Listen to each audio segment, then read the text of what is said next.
No dia 31 de março de 2026, o Brasil vive um momento histórico para a cultura. A Política Nacional das Artes torna-se oficialmente uma realidade, estabelecendo um novo marco para o desenvolvimento artístico no país, publicado no Diário Oficial da União, por meio do Decreto número 12.91/6, assinado pelo presidente Luiz Inácio Lula da Silva.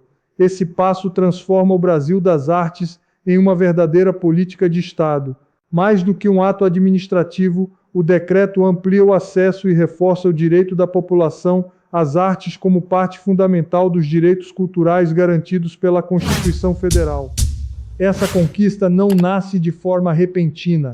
Ela é resultado de uma longa jornada construída ao longo de mais de uma década, marcada por persistência, diálogo e articulação entre diferentes setores da sociedade.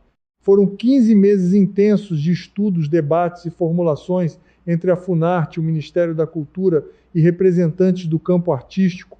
Esse processo começou a ganhar forma ainda em 2015.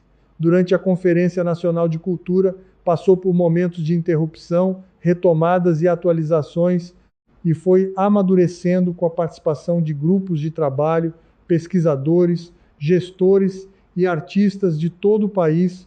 Em 2023, o processo foi relançado em um seminário no Ministério da Cultura. Em 2024, novas contribuições foram incorporadas e em 2025 o texto base foi validado, consolidando as bases para que em 2026 o decreto fosse finalmente publicado. No centro dessa política está o reconhecimento das diversas linguagens artísticas que formam o grande território criativo do Brasil. A Política Nacional das Artes reconhece 7 expressões fundamentais da criação humana. As artes visuais, com suas múltiplas formas de expressão como pintura, escultura e fotografia. A literatura, que transforma palavras em pensamento, imaginação e memória cultural. O cinema, responsável por narrativas audiovisuais que atravessam gerações e territórios. O circo, com sua tradição de espetáculo, habilidade e encantamento. O teatro, onde a dramaturgia ganha vida no encontro entre artistas e público. A dança, que traduz emoções e histórias por meio do movimento do corpo. E a música, talvez uma das expressões mais universais da humanidade, presente em todas as culturas e tempos. Juntas, essas linguagens compõem o vasto campo da criação artística que a política busca proteger, fortalecer e expandir. Para sustentar essa construção, a Política Nacional das Artes se organiza a partir de princípios fundamentais que orientam sua atuação. Entre eles está o reconhecimento da diversidade, valorizando as múltiplas formas de expressão cultural existentes no país. A liberdade de criação, elemento essencial para que a arte floresça de maneira autêntica. A valorização da inventividade, estimulando novas formas de produção e experimentação artística. A sustentabilidade socioambiental, conectando cultura, território e responsabilidade com o futuro. Também fazem parte dessa base princípios como inclusão, acessibilidade e territorialidade, garantindo que a produção e o acesso às artes não fiquem restritos a poucos centros, mas se expandam por todos os territórios. A pluralidade também se afirma como valor essencial, reconhecendo diferentes perspectivas de gênero, raça e geração que compõem a sociedade brasileira. A política também entende que as artes não existem de forma isolada, mas dentro de um sistema interdependente que sustenta toda a economia criativa. Esse ecossistema começa com um insumo criativo que envolve pesquisa, produção de conhecimento crítico, formação e desenvolvimento de capacidades. A partir daí surge a criação artística, onde ideias se transformam em obras, espetáculos e experiências culturais. Em seguida vem o alcance dessas produções por meio da difusão, da circulação e da ampliação de públicos. Esse movimento também inclui a internacionalização, projetando as artes brasileiras para o cenário global.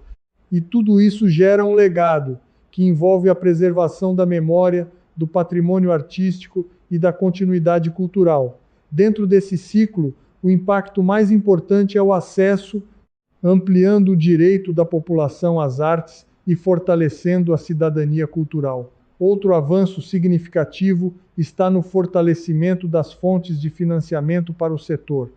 Antes da Política Nacional das Artes, havia uma forte concentração histórica de recursos e uma dependência quase exclusiva de mecanismos federais.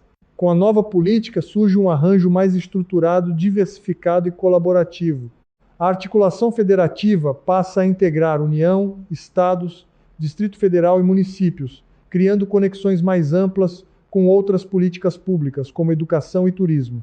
Além disso, novos mecanismos de fomento são estimulados, incluindo parcerias público-privadas, fundos híbridos, investimento social privado e outras formas de colaboração estruturada.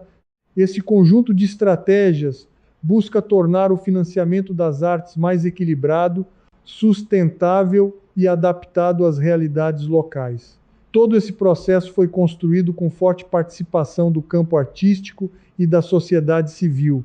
Reuniões setoriais aconteceram em diversas regiões do país, reunindo artistas, gestores e agentes culturais em espaços de escuta e construção coletiva. Também foram realizadas audiências públicas e debates institucionais que ampliaram o diálogo sobre o futuro das artes no Brasil. Um dos momentos importantes desse percurso foi o Seminário Internacional Imaginando Margens, realizado em parceria com o SESC São Paulo, que reuniu reflexões e experiências sobre políticas culturais. O processo também contou com importantes referenciais técnicos, baseados em pesquisas, como os estudos do Observatório da Economia Criativa e da Universidade Federal da Bahia, sobre fomento e acesso às artes. Além disso, o debate foi continuamente apresentado em conselhos, fóruns e eventos nacionais e internacionais, garantindo transparência e participação no desenvolvimento da política. Tudo isso aponta para uma visão mais ampla sobre o papel da cultura no país. A Política Nacional das Artes reconhece a cultura como um vetor fundamental para a construção de um Brasil mais diverso, inclusivo e criativo. Como destacou Maria Marighella, presidenta da Funarte, essa política afirma a vocação de proteger as artes, organizar o ecossistema cultural e ampliar o diálogo entre instituições públicas, privadas e a sociedade. Ela também reforça a importância de defender o patrimônio artístico, promover a criação e garantir o acesso às artes como um direito de todos. Fortalecer as artes significa fortalecer a cidadania, significa reconhecer a economia criativa como parte estratégica do desenvolvimento do país, significa ampliar horizontes de imaginação, expressão e identidade coletiva. No final das contas, quando um país protege suas artes, ele protege também sua memória, sua diversidade e sua capacidade de imaginar o futuro. E é nesse sentido que a Política Nacional das Artes se apresenta como um passo decisivo para consolidar um Brasil que reconhece a cultura como parte essencial de um povo soberano, criativo e profundamente plural.